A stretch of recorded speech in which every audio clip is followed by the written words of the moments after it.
Is Whisenhunt back? Maybe expansion, ratings, all that and more on episode 99 of the UFL Podcast. 1, 2, 3.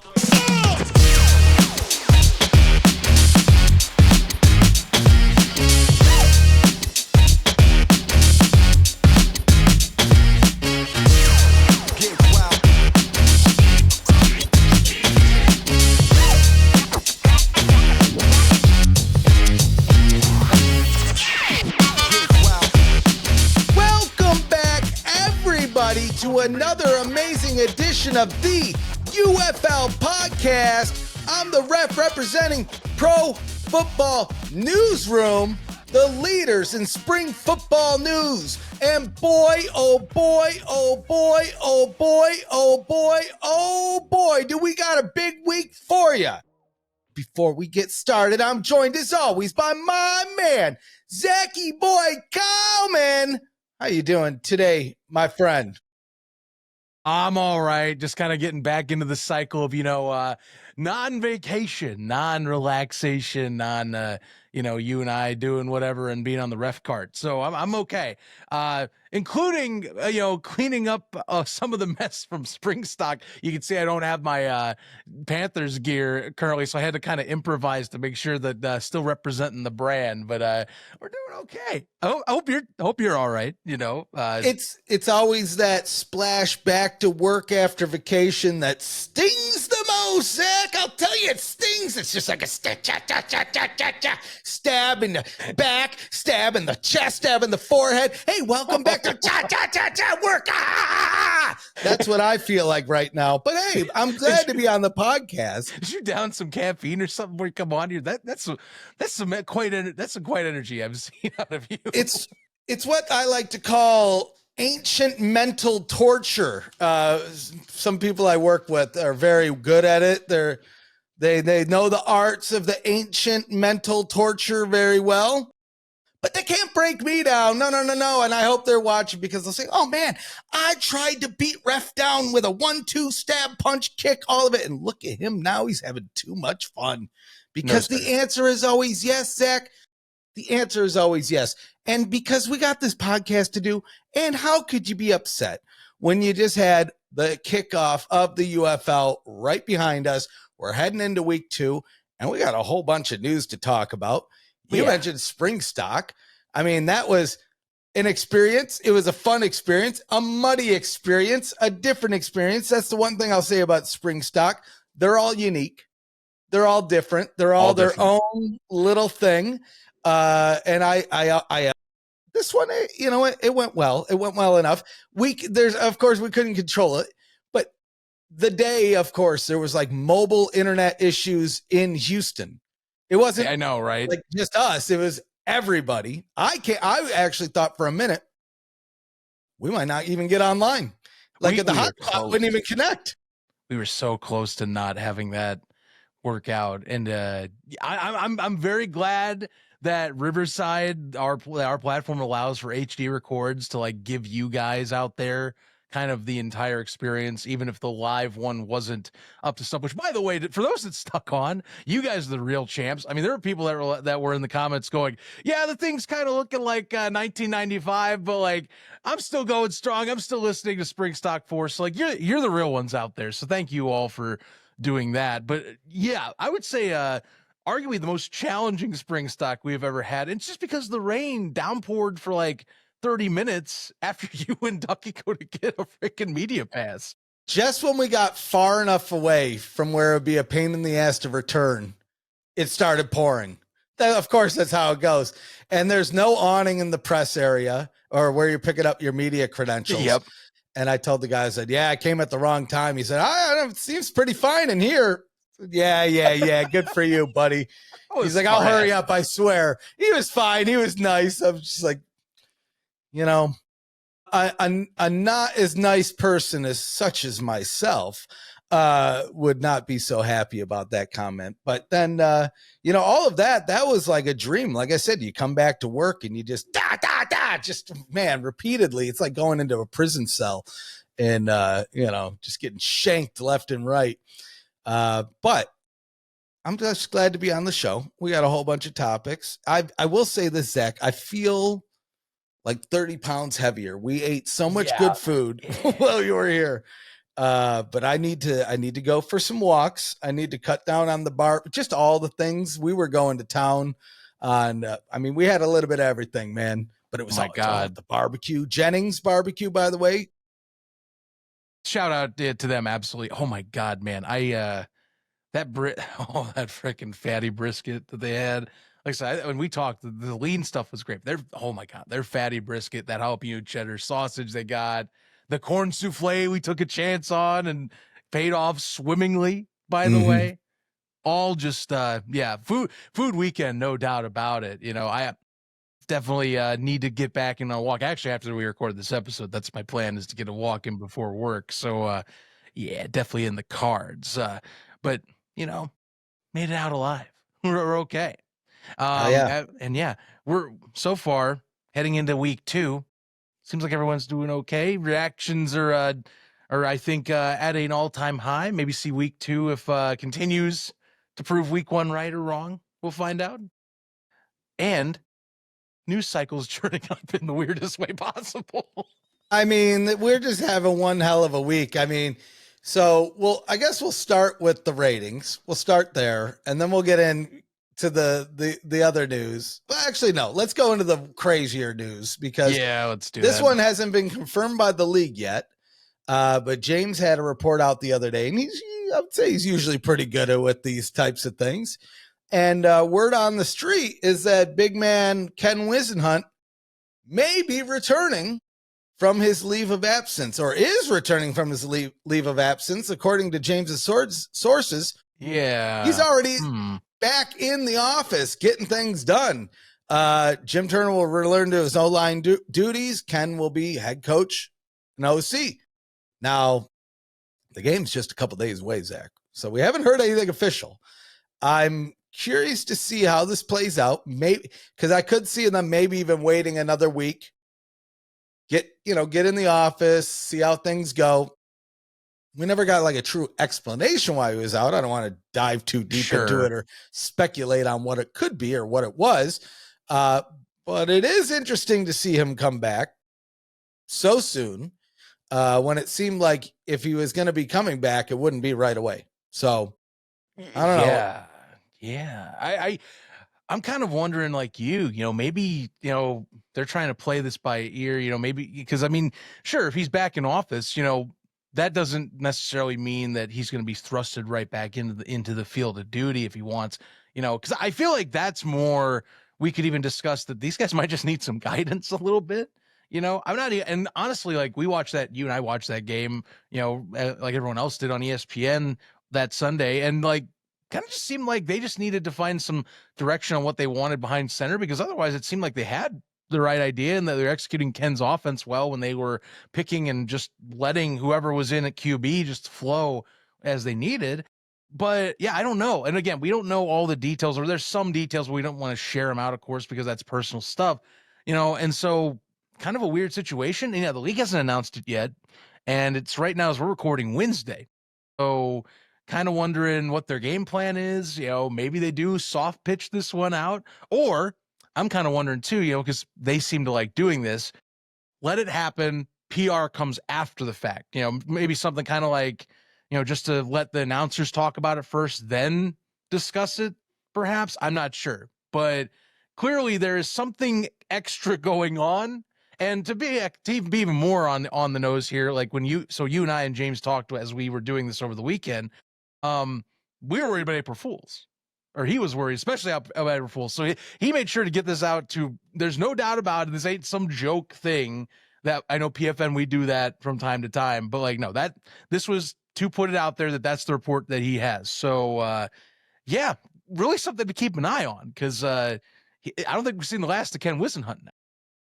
It'll be interesting. Now, it does answer one thing, because I remember, Zach and I were watching the game in person, and I kept saying, man, why do the announcers keep bringing up Ken Whisenhunt walking away? It seems like something you wouldn't want it. Like, you bring it up once, maybe you bring it up twice, third time if you really want. they kept bringing it up. Ken Whisenhunt, such a big name, but he walked away. I'm like, that seems very weird. Yeah. This feels like this might explain part of why. Okay, let's keep him in the memory. No, Ken Whisenhunt was tied to this team to kind of tee up the conversation. Maybe it is. So maybe he returns week 3, but then they tee it up for week 2. So where, the announcers can talk about that. Maybe we get a release out. Who knows? So these are the reasons you need to keep your eyes peeled on social media. Make sure you're checking out pfnewsroom.com daily, because when it's official, we'll also talk about it there as well. Yeah. But you get a little bit of a sneak peek into things that are coming a lot of the time just by checking out the site as well. So Whisenhunt, we will know soon, hopefully. Sure, the Showboats players are liking that. I mean, we talked about this a little bit on ATU.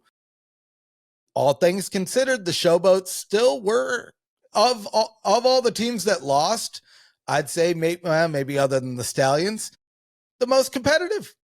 Yeah, right? I mean, they kept up, and I know I was being a little abrasive at times, of course, talking like, hey, don't discount the fact Michigan was, swapping reps too. But I'll put it out there, defense, Jaron Horton's defense, as we've talked, it's competitive as it needed to be. Really only, I would say, slipped up in terms of bad tackling with Bryce Perkins' incredible touchdown, just to kind of put things in perspective. But, it kept them in the game. So, I think Memphis is not the same Memphis we're going to see from last year. They just need to make sure who they're picking and choosing behind center so they can get a more, I think, definitive offensive identity right now is what we're asking. But they have some players on that side, and they also might have a potentially decent running game if they can get that churning too.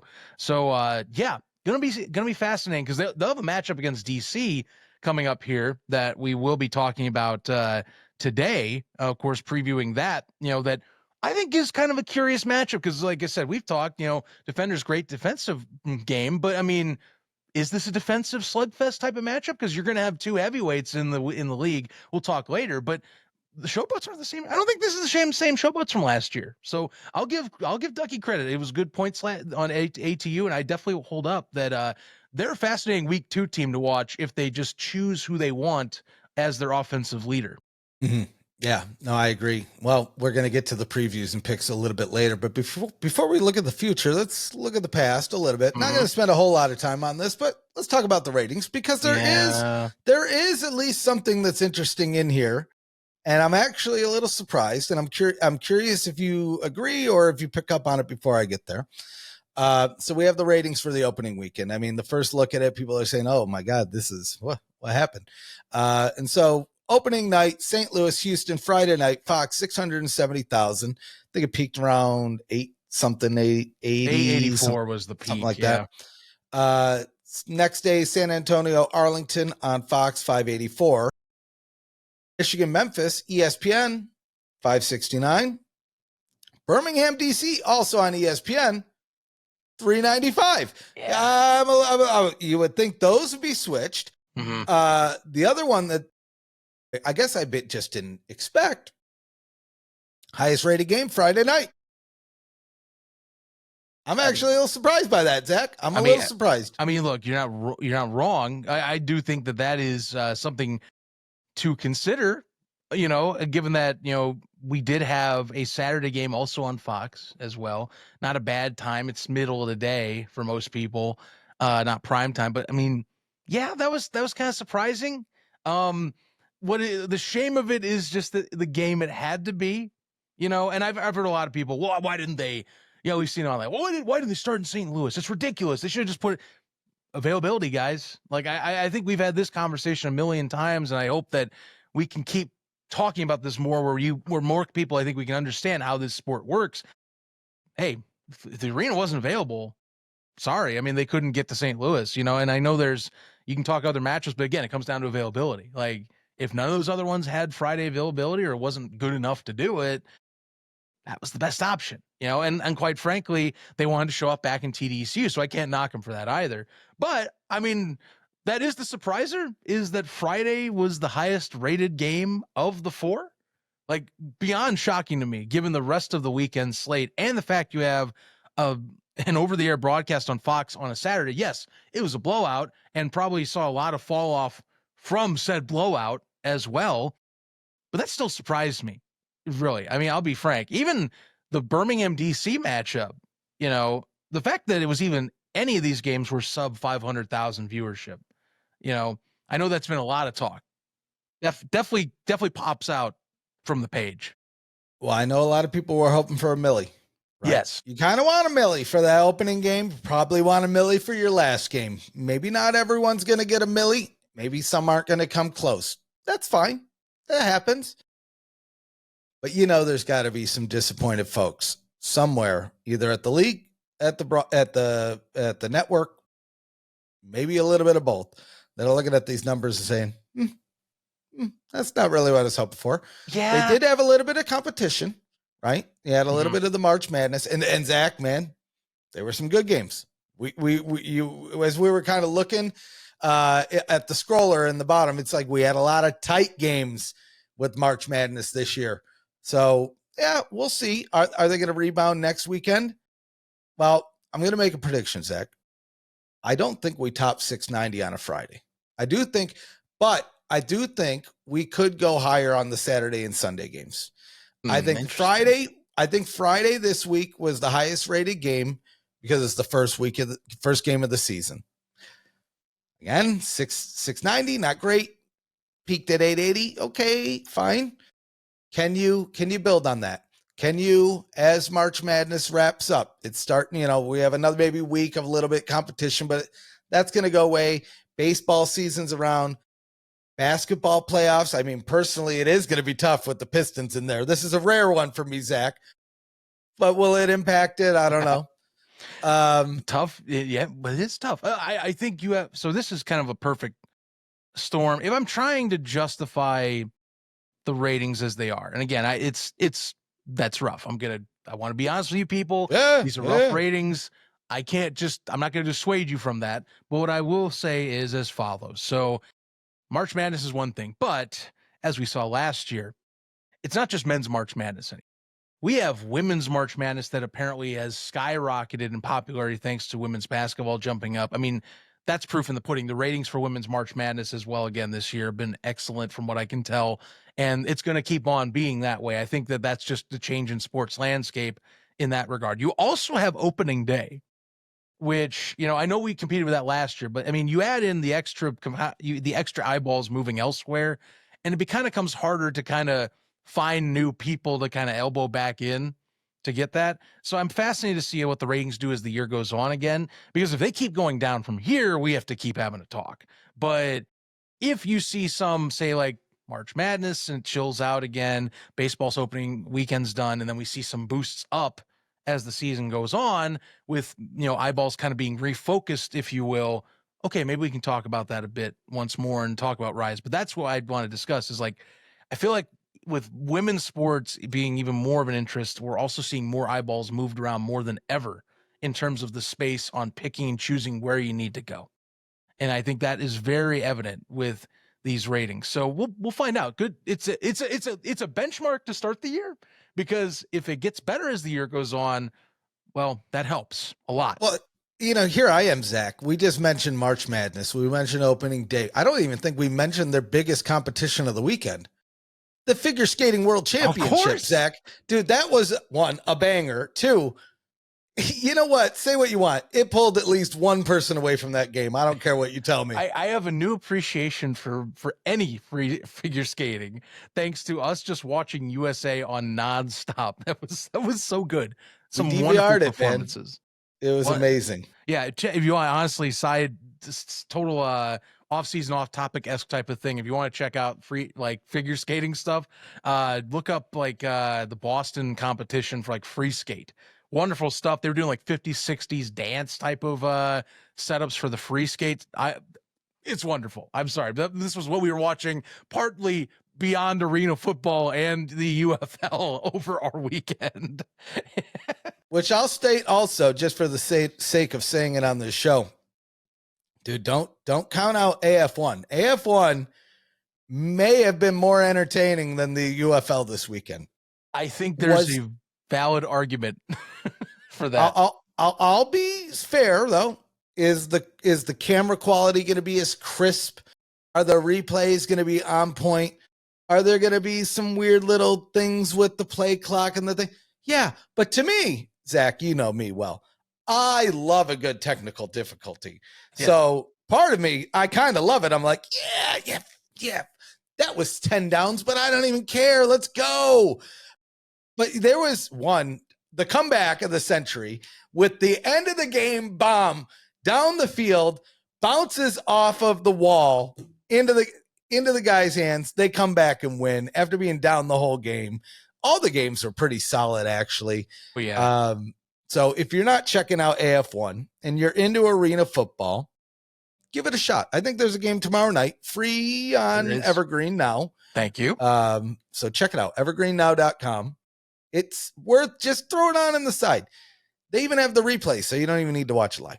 But no, and look, honestly, the game he's talking about, so that was Oregon Lightning taking on the Southwest Kansas Storm on Vice TV. That replay should be available now as of our recording. So if you want to check that out, great game. One of the best comeback victories I've seen in a while in the sport. And dude, and he's not kidding. That Hail Mary, 4 seconds left. It's not even a Hail Mary. It's almost a perfectly placed football. It's like he meant to throw it right there and put it on a dime. So you got to check it out. If anything, go to their social and look up the highlight, because it made my day, or it made my night that night when we've ended the evening. And that was after the ESPN's games. So like, I got to watch some kind of cool, get a pick six and get me all riled up with a win. I got to watch Birmingham and me kind of bafflingly, he watched me on the side of, I'm like baffled at how bad that game was. Yeah. And then it finishes off with that 33-7 comeback. Insane. Just insane. Yeah. And then to add on to it, I actually watched the Corpus Christi Salina game while we're in the stands. Yes. Because of the blowout got so bad in Houston. I was like, all right, I need to see what's going on with this other one, because I can bounce back and forth here. I kept peeping over. I'm like, oh, that's like a 2-point game. This is like I don't even want to think about how many point game it was in Houston. Stupid Houston. Stupid. I hate it. Oh man.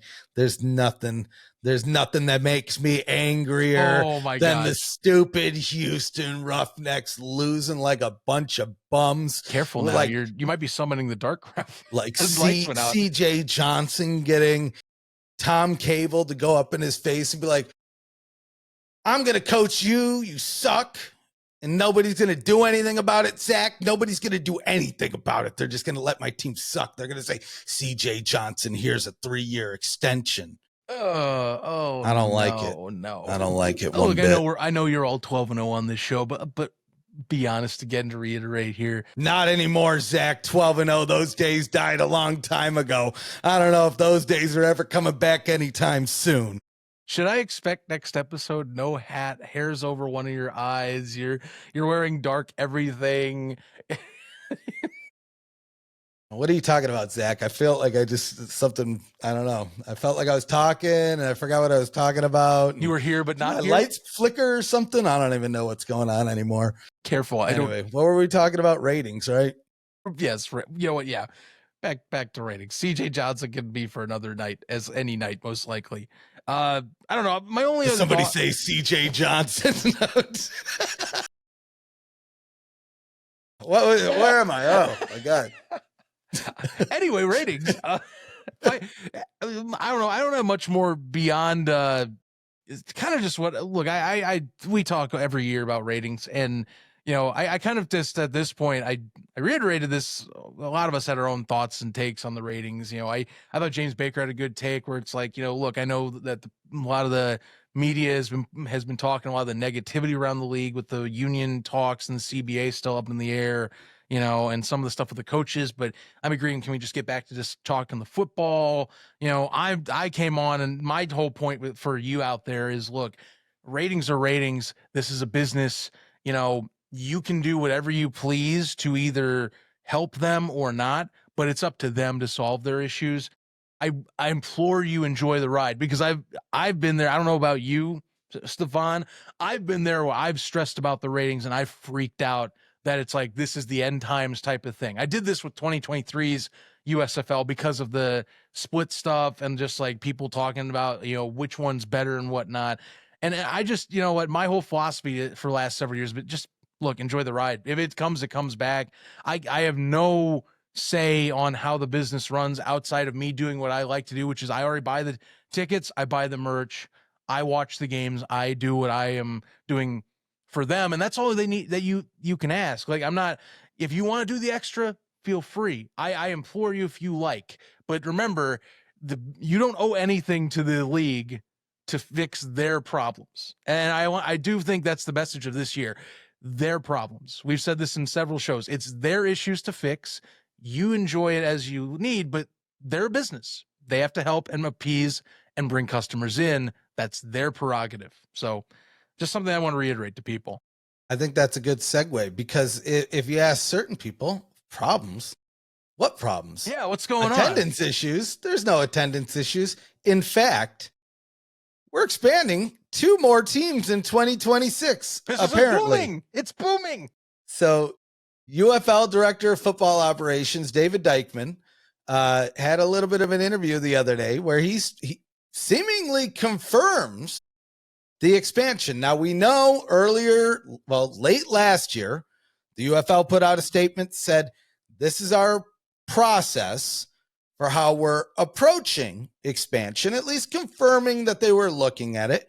We've heard some rumors. We've heard some murmurs. We've even heard Daryl Johnston in a couple interviews talk about, again, the possibility. Danny Garcia talked again. You know, it's always on the table. Mm-hmm.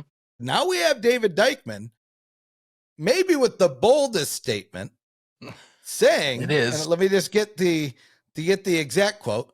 I think expansion is always on the table. We are in great markets, and if we look at the areas that we feel we can support a team and want a team, it's something we will consider. We will be announcing later this year a 9th and 10th team for expansion in the 2026 season. So even putting a timeline on it. Now, I'll say, Zach, I was actually I knew that this was a possibility. I've actually heard this in the background, but I was still surprised to hear it. I have thoughts. I won't go into them just yet. I'm curious, what are your thoughts? I mean, you saw the attendance, you saw the ratings, throwing in 2 more teams. Good idea, bad idea?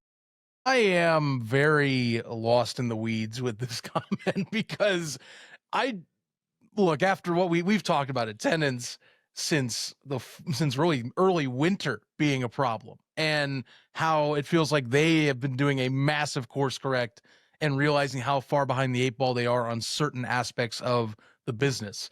So, I mean, it's kind of contradictory to what's going on right now, you know, unless the companies are full dead set that they're going to fight to make this work and do this and feel like extra markets help with that, which they could. Again, I think that there is a argument that if you put a team in a market, you get a market, and depending on which one it is, mind you, because a lot of people assume, and heavy rumors, Seattle is one of these markets, that you bring a top 10 market in, you get that in viewership reinvigorated, and you can add on. And so, okay, cool. But man, this feels very, I don't know, the timing's weird, because I guess because we're talking about they've got stuff to worry about with ticket sales, and they got stuff to worry about with ratings, and they've got the CBA, and I know that he is a former Cheshire Academy alum, and so that's why this is from the Connecticut Insider. But man, that is such a let me give you the spin. Okay. When everybody only has something bad to talk about, you give them something really juicy and good to talk about. And I hear James Larson in the background screaming because of one of his comments from around the UFL about these expansion discussions being essentially distractionary comments at this point, to be, look away. See that thing in the corner? We got that working for us. And that could be it. This is very definitive comments to make, though. It's actually very, very, very definitive. Have these things happened in the past and they've not shaken out? 100%, right? So it'll be interesting to see how this shakes out. I'm more of the opinion, and I don't want this to be the case because I already know that it would probably be me impacted. But it just feels like a more likely scenario would be to, instead of expand, relocate two of the teams that are underperforming. Now that would maybe put Memphis, potentially Houston, in the crosshairs. So I know people are already going to be angry at me. Probably not many people in Houston, to be honest, because there was not very many people at the game. Look, but I was being polite when we were talking about on ATU the animosity towards this team right now. It's not good. no, there's a lot of dark refs in the crowd. They were not happy. They were upset with all sorts of things. It's funny though, so you mentioned Seattle. I don't think that is going to be the scenario, though. I don't think they go back to Seattle, and I don't think they go into bigger markets. I think, and actually what I think they should do is probably still not what they're going to do. I think what we saw with Oakland and whatever that soccer league was. United Soccer League, 26,000 poll for a game there. That was impressive. Yeah. To me, that's okay, let's get on the horn with Oakland. Maybe not. I don't know. We'll see. I think James put out a couple locations that were like on the table, but if I remember correctly, Raleigh was one of them. Tulsa, I've heard Tulsa a lot. It's thing about Tulsa, real close to the hub.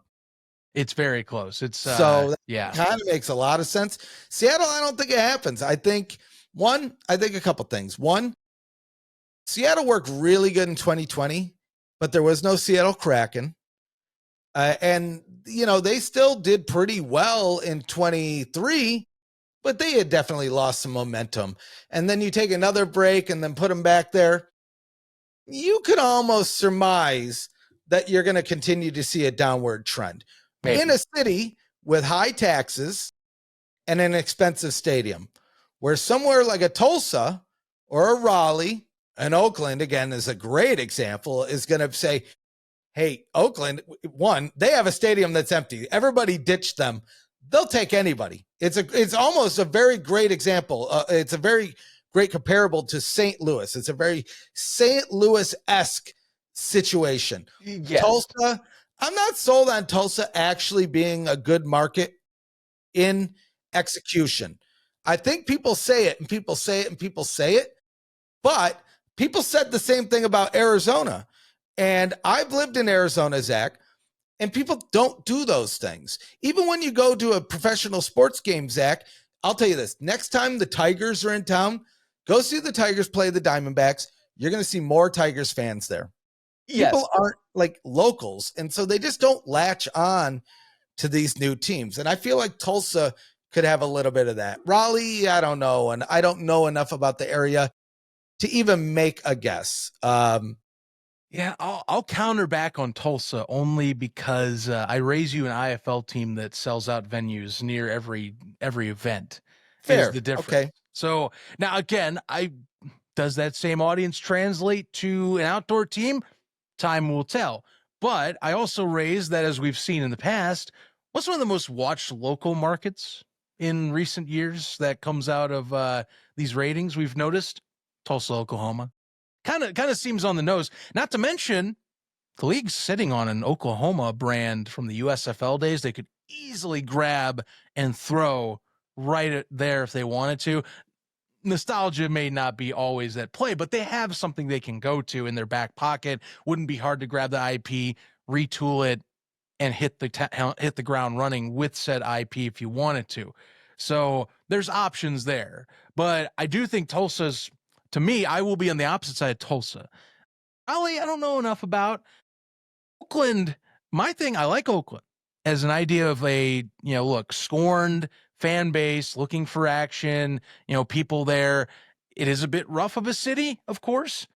My bigger issue, and that's not the main one, by the way, I'm just saying that it's, you have to consider that when you're going to a market for players' sake as well, when you're traveling there and whatnot, and I'm not saying it's all of Oakland. So for those who live in Oakland, just keep in mind, I'm basing it off of my own experience and reading up on the city.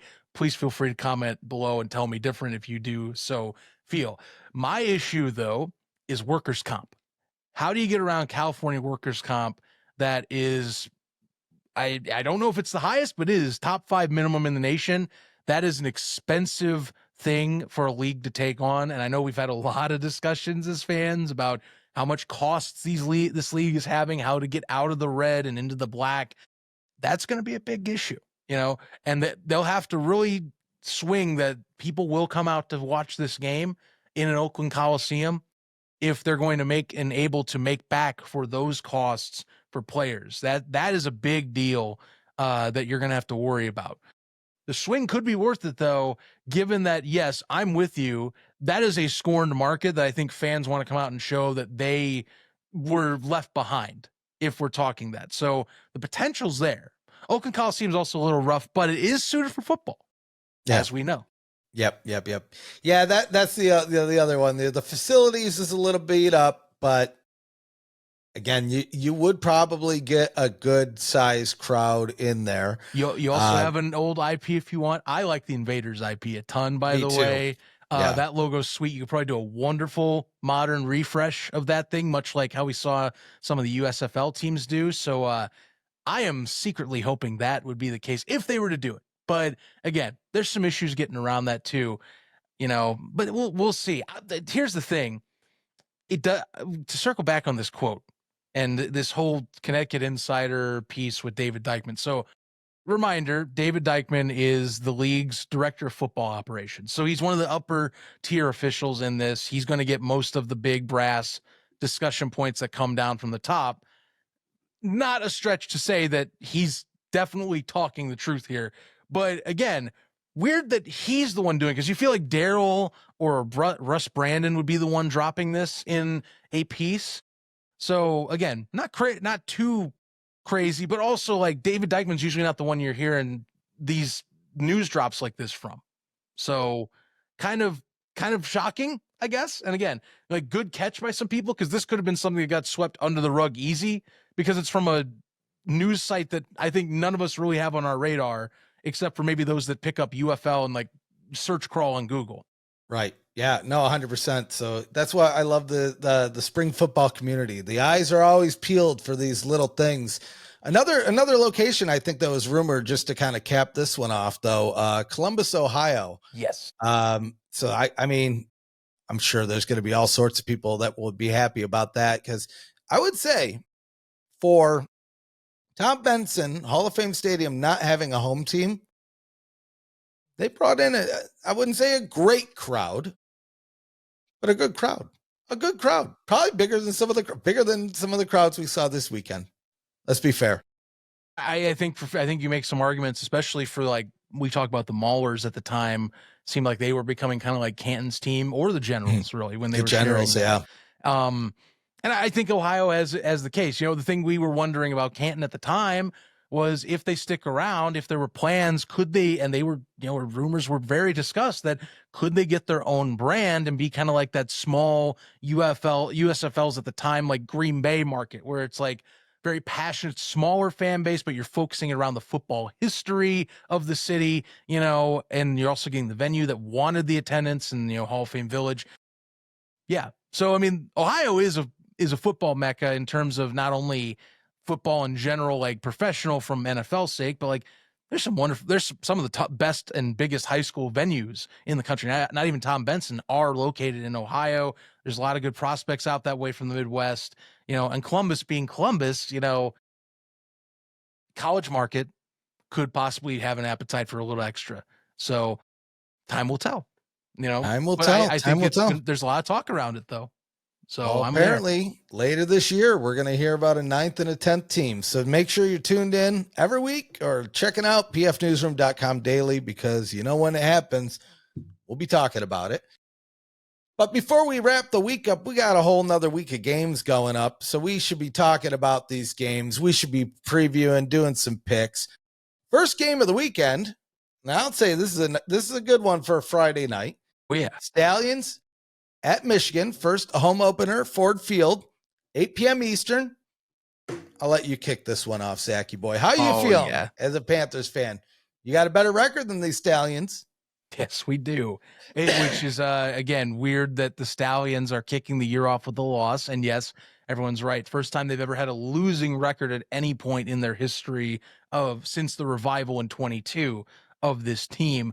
I feel weird because like I do genuinely believe, like I talked with TJ when I let off and kind of put in my points about that game to kick things off with him on ATU.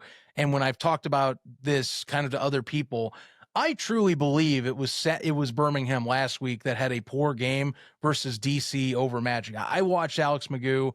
It is definitely the worst performance he's ever had as a Stallion. Way too much hero ball, tried to do way too much on the offensive end, and it's what led to that loss. I'll be frank, it was a winnable game all the way till the end. The Stallions defense is still very good. It's bend don't break. It's able to hold up against good offenses. It's just, can they find some rhythm? It felt like the receivers were out of sync. Felt like Alex Magoo was not comfortable all day. And I know Michigan's going to try and capitalize that. Mike Nolan definitely will have looked at that game plan and Greg Williams executed and say, okay, yes, he's going to be mobile. He's going to break out of the pocket, but can we get him to kind of panic if he's not comfortable and get him to make a mistake? Because Alex does play hero ball. That's something he likes to do since he was brought into the league in 2022, especially we saw it in 23. Difference is that this first game wasn't working out.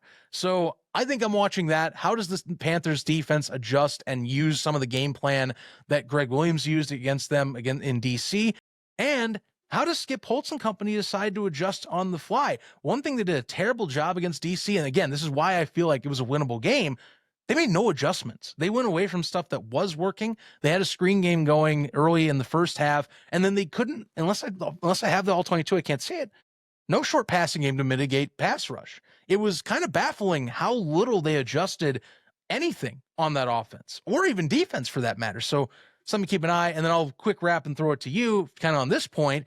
Who starts for the Panthers? I don't want split reps. We haven't heard anything about split reps for this game yet. You know, it is Wednesday we're recording this, so keep that in mind. But I'm just being honest, start Bryce Perkins. Like, I don't see any reason after last week why you shouldn't start Bryce Perkins. I will still reiterate, I feel like that game isn't close if Perkins plays the entire game, because Danny Etling's reps were not very quality reps as a passer. So I feel like you do two things. Start Bryce Perkins, and if you're going to do two running backs behind the scenes, you should make Matt Colburn the one, Nate McCreary the two. McCreary was not great at hitting the hole well. He was bouncing runs. Matt Colburn's very decisive as a runner. You start with him. But no, Bryce Perkins has to start. I feel like you're going to say the same, maybe different, maybe some other things I'm missing. But, I mean, Perkins was the electrifying QB option. That's the guy I'd go with. So quick note on that. I agree. Bryce Perkins, put him in, keep a solid game, keep a consistent game. Those, I think, are the keys to beating Birmingham. Birmingham, on the other hand, I think Birmingham, the only thing that they need to do to win this game is not fall into panic mode.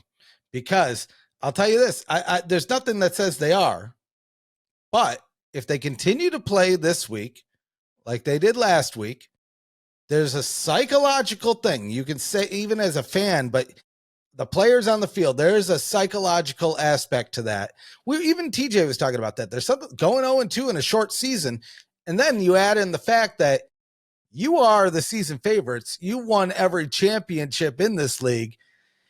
It can start doing some things. So I think if the Stallions could just avoid the panic, which I think they can. I'm going to say that right off the bat. I mean, Skip is good at one thing. He even said this early in game one, I think, to the sidelines is, hey, this team hasn't won anything yet. So don't just say we're going to win this game. This team hasn't won anything. There's no championship here. There's no games won under this belt. And we've seen that in the past. It's always, okay, 1-0, next one. Okay, 1-0 again, next one, right? You don't really dwell too much on the past. Just look forward to the next game. So I think we'll be good there. That being said, I am curious to see how long Skip, how much patience he has.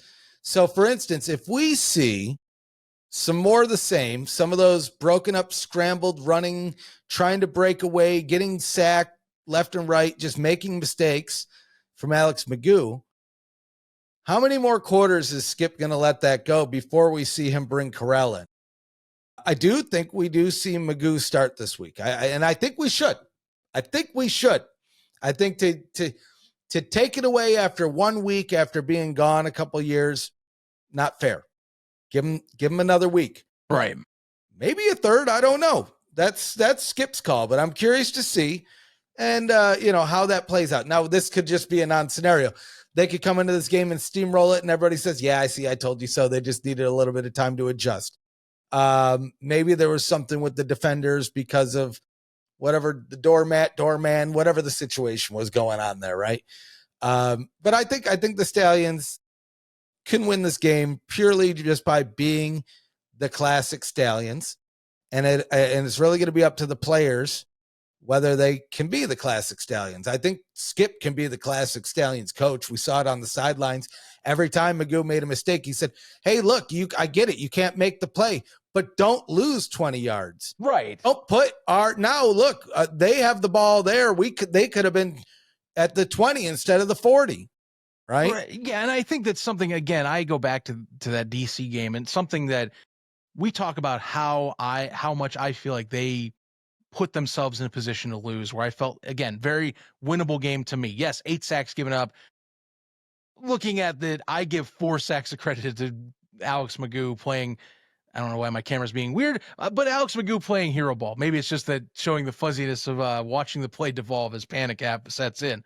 But I think they need to get back and get something that's comfortable for all of their offensive skill players. Because what I also noticed, again, we didn't see a very comfortable Magoo, but I also didn't see receivers that felt like they were on the same page with him, which was also baffling to me, by the way.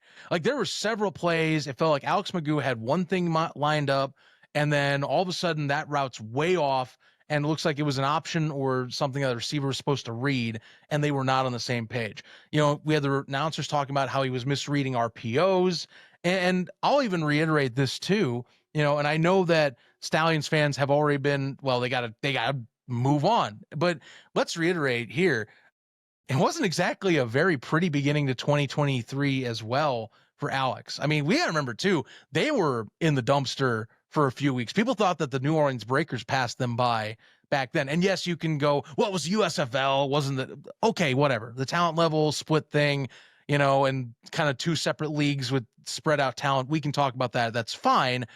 But it was not a pretty start for that season either. And so I do want to see what happens. You give them another week. Yes, it's a bit shorter of a week because it's got to be a Friday night game.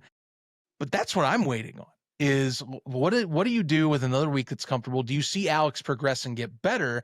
If they can get a win, then you're going to have less pressure on you to make that switch to Matt Corral. No doubt about it. But right now, obviously, you've got to, I think, roll and at least give them one more chance, or you give them a short leash going into this game. If they're ugly at first half, you pull it, you put Matt Corral in, and I think that's what it's going to go. But if Magoo's looking fine, if he feels more comfortable, and if these receivers are acting and seeming like they're on the same page, then we're good to go, But that's what I'm watching out for this. Personally, I throw it into to picks. I'm going to ride with my guys. A little bit of fandom on this one, but I also think that if they stick with Bryce Perkins, I think this is the best Michigan team they have had since this team's come back in 22. So I think with Perkins, they have a real chance of winning this game, but they got to stick with it. Stop with the split reps. I stress this enough. Outside of Birmingham, working it sometimes in 2022 and especially in 24, I just don't buy split reps. You got to stop taking away these guys' momentum. Bryce Perkins has to start. He is your guy. It was definitive last contest against the Showboats. End of discussion. No more split reps. If they start Bryce and they do Bryce only, I think they have a legitimate shot to pull away and have a 2-0 start to a conference that would honestly be a little more competitive and I think a little more up in the air than people expected if they pull it off, which I think they can. So torn, Zach. I'm so torn. Half of me, I just don't want to get yelled at by Stevie T and Bama Boy. You can't see. Look, let me tell you this. I went to bat for the Birmingham folks on ATU. I went hardcore on saying that it was less a DC good win and more Birmingham playing their worst game. So the support we've given them tons last week. So, but you got to go with your heart, man. You know, So let me just run through you my mind, right? So the Stallions, I mean, they're coming off a tough loss. It feels like they're going to have some fire under their ass to win this game. And then when I look at the Panthers win last week, they still allowed the Showboats to stay in it without effectively a play caller. but split reps though. Again, I keep having to go back to circle this with this conversation. What if you leave Perkins in? Do we have, I mean, that's the thing. So, okay. All right. If we come down to that, I don't think Nolan will do that. So you got it. Stallions win. Giddy up. That's my take. I guess as long as it's not split reps, I have no worries. But if they try and pull this split rep crap again, then yeah, I'm going to instantly swing back, but I don't believe they do. Perkins was too good to make that justification for another week. Yeah. That's just my thing. Yeah. I thought he was too good. I think the Stallions win, but I don't think it's going to be a blowout. I think it's going to be a close game. I think within 2 points. Yeah, I'll say, I'm going to say it's a little lower scoring, honestly. Let me get let me take a UFL score here. I'm going to go 22-19. Yeah, that sounds I like think a it'll fair. come down to a defensive stop. I think that Michigan will do it again. Okay. All right. Well, only a couple days away. We'll find out soon. This takes us to Saturday at, again, 8 p.m. Eastern, Showboats at Defenders. And can I tell you what I smell, Zach? I smell a trap game. I smell an overconfident Defenders coming off a win that they couldn't believe that they got. Coming into a game looking at, well, if we can beat the Stallions, this Showboats team, who the hell are these guys even anyway? They don't even have a head coach. Or do they? Nobody even knows. Trap me up, dude. It's like Star Wars. It's a trap. That's what is going on with this game right now. Dude, I'm telling you, I don't know. I just got a feeling the Showboats defense is going to throw them off their game just a little bit. And if, I don't know, we don't even know who's going to be running the damn offense this weekend in Memphis, but let's say Ken Whisenhunt is in the background. Maybe he's not on the sidelines, but he's getting some notes in order for these guys. Maybe kind of getting, TJ Veneri some plays that he can call in some different scenarios, maybe running them through some drills. And I don't know, something about the overconfidence. I think the Defenders coach last week came in hot at the end of the game. And I don't know. I don't know, call it a feeling, call it a hunch. And, I suck at these things. So, if you're a Defenders fan, you just be ready to be happy because I'll probably be wrong. But I don't know. It just feels like a trappy trap game. Early season, you shouldn't even be a trap game this early in the season. But with all context considered, feels like one. Funny when you consider that they're both the teams without the head coach. But, yeah. Right. I know. One, well, yeah, and one apparently is, according to quotes, the ex-doorman. So I kid, of course. This one does feel like I would say trap could be put in because of the energy coming out of last week. I also think I think it'll be a good test to show and see how good this DC offense is again. Again, Jaron Horton's defense, they did put up some, when they were able to tackle properly, I think that they were able to slow things down. And also, I have to reiterate, I wasn't too impressed with DC's offense last week. I thought Abrams, and credit, that could be a testament to Birmingham, but outside of some adjustments and Birmingham not adjusting to slant routes and playing some zone for once, which again, it was hilarious how bad coaching wise, I think across the board in some cases it was for that game. Here, I don't see that defense being that complacent to not change. And so I'm curious, how much can you get Abram Smith involved? Because I'll be honest with you, something that, again, I don't think this DC offense being kind of lukewarm wasn't talked about enough. I thought Jordan Ta'amu outside the slants was very inefficient, less than 50% passing completions on the day. Yes, he did have one beautiful deep throw that set him up for their lone touchdown later on, but outside of that, very inefficient performance on that end. And the running game really didn't go anywhere. And I think I need to see that. That's kind of why, like, we talked about power rankings. I didn't put DC only up one spot. I put them to 4th. And mostly it's just because I didn't buy their offense, which is something that, I think I'm going to be keeping a closer tab on. I'm looking at the numbers from this past game. And again, Abram Smith, 2.8 yards a clip. And I know that that's Birmingham has a pretty good front. They've had it all the years that Skip Holtz has been helping construct this team with a Zach Potter. But, like, that was supposed to be your bread and butter guy. And I don't see that improving much against Memphis, honestly. And it showed in the numbers as well with Michigan. So I don't know. I think this offense is going to get tested. I still believe DC wins only because I don't know what they're going to do at quarterback or with the offense for Memphis. However, if Memphis plays a quick game, something that Birmingham didn't do against DC and that they did efficiently against Michigan, mind you, when Troy Williams was in, this game could be interesting because I do think that one way to best mitigate Greg Williams, get the ball out and get your playmakers in the open field and start moving down the field and kind of making short third and manageable situations. Something that Birmingham, I think, did not capitalize on and play a smooth game. Birmingham got penalized a ton for silly miscues. Can they play an efficient game? We'll find out. DC's my pick, though. I think they're a little bit more disciplined of a team. They have overall a more stable coaching staff right now that I think can help lead the way.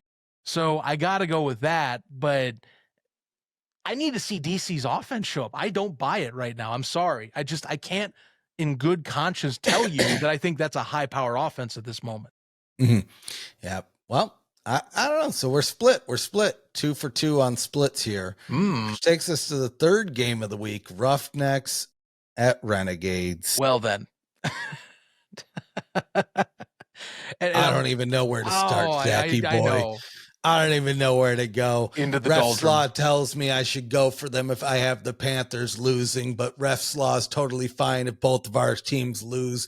I don't see any way in hell. Not one chance. Not one glimmer. One not little even inkling of a hope that we can come out with a win. Quite frankly, I think we're going 0-10 this season. What is going on?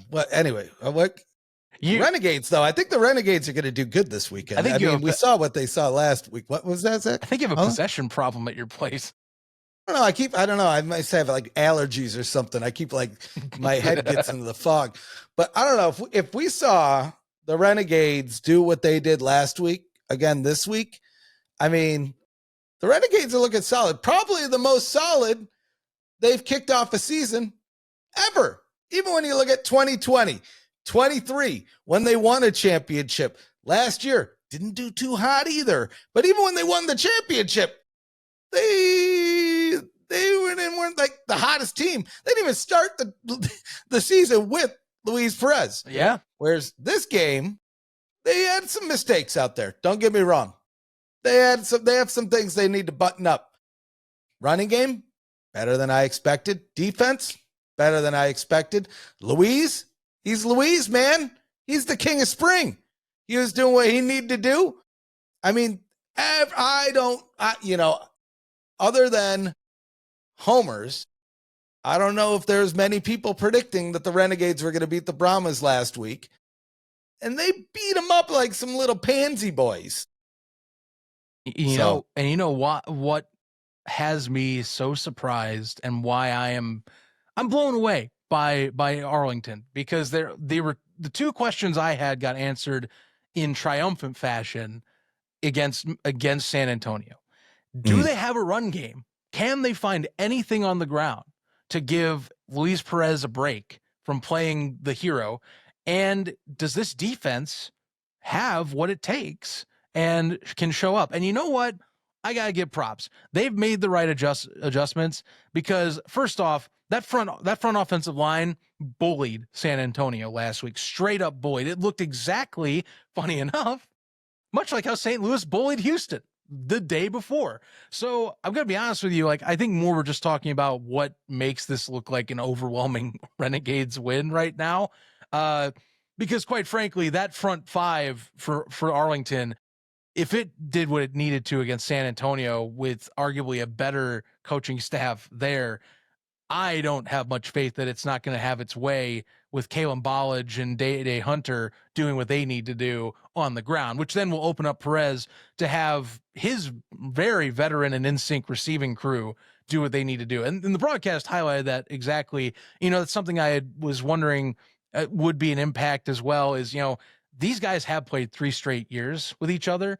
We're talking not only Canella, but Vaughns, Peyton, Burnett, and Winstead all have played to some degree with Luis Perez in multiple seasons. Canella 3 straight as well. Peyton same way. Burnett. I mean, these guys have played and are dogs on this roster. So, well, Burnett's played 2. Sorry, but I digress. The multiple years in receiving options, a better offensive line with an actual ground game. Ballage opens this wide open. He's a bruiser, but he hits the hole hard. Much more of a speedster than, like, say, Hunter is to me. And Davion Smith is a good goal line guy, and they used him in the right capacity as a goal line person with his size. So that's good stuff. And if that defense keeps showing out like it did against San Antonio, which I think it will, I think this is another game they tune up and they do some adjustments as needed. Boy, this, look, I hope Anthony Brown and company adjust. It was first week jitters possibly. And I know I see some menacing forces starting to show up once again in that room, but God, it's like the chills I have for what might be ahead for viewers out in H-Town. It's not looking good. 10. It's not looking good. Final game of the week. I don't know what we were just talking about. Final game of the week. 6:30 p.m. Eastern on a Sunday. We got the Brahmas heading to the Battlehawks. Is this the Brahmas home game in St. Louis, or is that one later this year? I mean, they're going to see a lot of St. Louis this year, so it's one of them. Call it what you. I think honestly, it's theirs because of just how the schedule got spliced up. I'd say this was supposed to be theirs, and it didn't happen that way. But yeah, going out to St. Louis. I think San Antonio surprised a lot of people in the complete opposite for how San Antonio, AJ Smith and Wade Phillips characteristics of this team were showing up against the Renegades.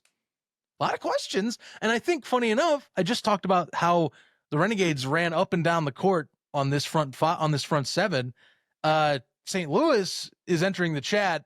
Not a great matchup defensively after getting completely shellacked by Kalen Ballage. You got Manny Wilkins and company coming in who just did the same thing to, yes, probably a slightly worse Roughnecks team. But I mean, they got bullied, dude. They were freaking bullied in Choctaw Stadium last week. Yeah, and I'll just say this. The Battlehawks, I'll always admit when I was wrong, Zach. Ducky and I were talking during Spring Stock, and we jokingly said, the Battlehawks don't have a run game. Well, turns out they do. turns out they do. Even funnier with that quote is Manny Wilkins getting the starting reps, and his main game he's remembered for last year is for his running capability that got them the win. That's the funniest part of that whole quote. What won them a game last year? Him being able to run out of the pocket for the most part. It's funny because I've seen a couple people online say, well, are the Battlehawks this good, or are the Roughnecks that bad? And honestly, I don't know if we'll get an answer to that question this week for the reasons you mentioned, Zach. The reasons the Battlehawks won last week are the same reasons the Renegades beat the Brahmas last week. Yes. Now, there's always time for a good old adjustment in any sport, but it feels like especially in spring football. But I'd be curious to see because, we had a hard time hearing even on ATU this week. So there was a couple things I wanted to talk about that we just didn't really in as much detail, but we have to have at least one Wade Phillips or AJ Smith down on the field this week, you would assume, right? Like, what the hell? It's in a dome minimum, so the heat, hopefully, if that's what I believe was the factor, because they were getting sunlight, but that was so strange. I have a thought, and it's a dumb one, but I think it's so dumb I might be right. So during the broadcast, they mentioned that it was Wade Phillips' anniversary, and his wife was in the stadium. And so I almost wonder if by having him not being on the field, that was a way for him to like bounce out faster after the game so he could do whatever was his anniversary thing. Who knows? Maybe there's maybe there's some some other fun things happening behind the scenes up there that Wade couldn't be on the sidelines for. It is his anniversary. And I think they've been married for like 40 some years. So, I mean, give the man a break if he wants to get some nookie in the photo room. Oh my God. Allegedly, who knows? I'm just saying, sign him up. I just hope AJ didn't walk in. He was up there too. I'm just saying. I do not need that if he even did that. I don't need that visual, sir. It's not based on any reporting I've heard. This is just me. Speculation zone. Let me throw that in there. Speculation zone, please. That'll catch it. Thank you. Just thinking, why else would he be up there? Wade Phillips getting nookie in the press box. I mean, he had to get something to relieve those tensions after that game. I'm just saying. I mean, what's worse, him or Deshaun Watson? At least he's getting a massage. Anyway, all right. Jesus. Anyway. Okay. Well, I don't. Hey-o. Look, no, I don't. He won't have that. I'm done with that. I hope he's down on this. I hope somebody's down on the sideline. Look, I don't want to question anyone's coaching methods, but look, if I had to take a quick stab at it, I don't think having half of your leadership core up in a press box is exactly the smart move. Yes, you can analyze the field, and I know he has say in the defense and like viewership, but I don't know, man. Head coach is kind of part of their responsibility is to be down there and kind of helping wrangle the troops together and making sure things are in order on the comms. Like, kind of just it felt weird. I'll attribute it to the sun and heat elements of it, because yes, the sunlight was bearing down on their side of the field easily, but I mean, hey, look, he's also 77. He's getting up there in age for sure. I'm not going to hold anything against him if it's something like that. But it's something that I think we're going to be keeping an eye on this week is, are we going to get a boost Wade Phillips the whole season, or is this a one-off? Like, that changes the dynamic of what is run down on the sideline without a doubt. And beyond that, I think there's a lot of pressure this year going to be put on AJ Smith to perform as an offensive coordinator. I know TJ had a lot of words to say on ATU about, guy does have a bit of a cocky streak to him. And not a good look to start the year. Kellen Mond we thought would fit in easily for a very QB friendly system. And they look very out of sync in terms of receiving options. I thought that Kirkland didn't get many targets. He got 8 targets on the day, but it did not feel like he was targeted that much. It felt like Kellen Mond was favoring Jacob Harris because that was the most comfortable he could find for a guy to find open. I mean, they couldn't get much going on the. They got minimum going on the in the air category. On the ground was a little more success, but not much. I think a lot of pressure is going to be on San Antonio to make some adjustments because it's good. Defense is going to get challenged enough with that run game. St. Louis is going to lean on that hard this week. So who are you taking? I gotta go with St. Louis. That front seven, I think, for San Antonio has a lot of questions about it. They got bullied last week. Will they be asked to respond? Sure. But I'm liking the Battlehawks without a doubt. And if you get Manny Wilkins a little more comfortable, which it feels like Wilkins won the job, no doubt about it.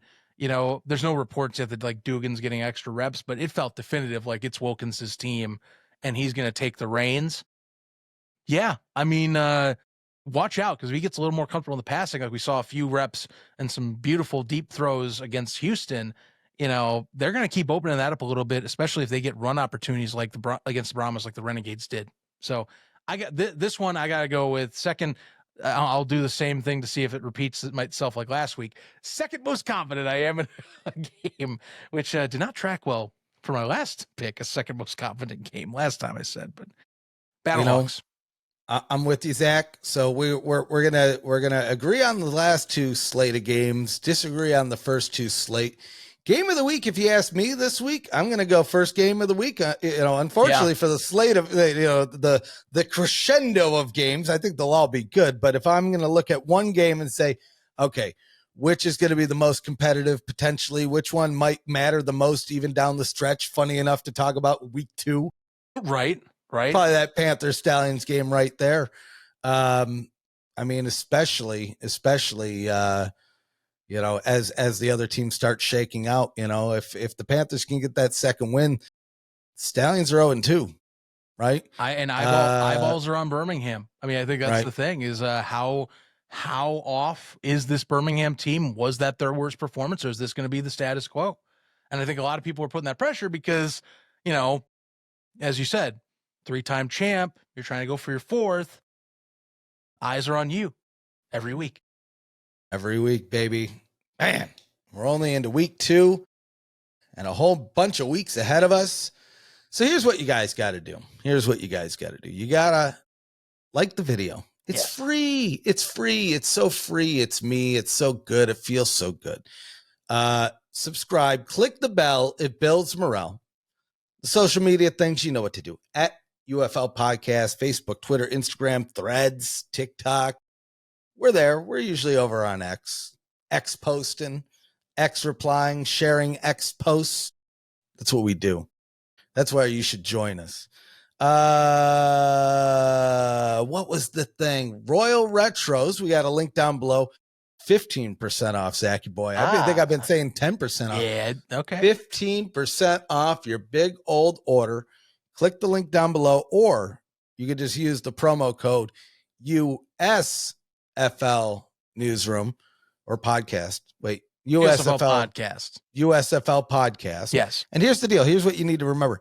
It's Royal Retros. USFL Retro. There you go. USFL Podcast. You're going to save yourself 15%.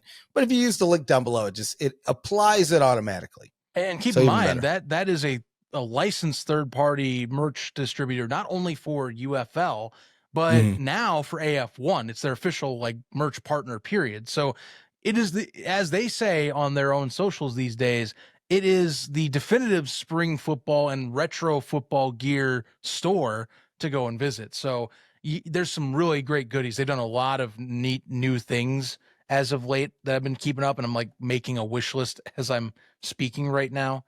Go check them out if you haven't in a while. There's a lot of cool goodies on there if you haven't been on in a minute. 100%. Well, Zachy boy, I think that's it. I think that's all we got. But here's the deal, guys. If you do the subscribe thing, you click the bell, you build morale. It also lets you know when we go live, just like we will this Monday for Around the UFL. It'll also give you notifications when we're not live, when we drop new videos, just like this video, episode 99, and just like when we drop episode 100 next week. Next week, it's going to be a big one. So make sure you're tuning in. Spread the word. Till next time, guys. Sign you up.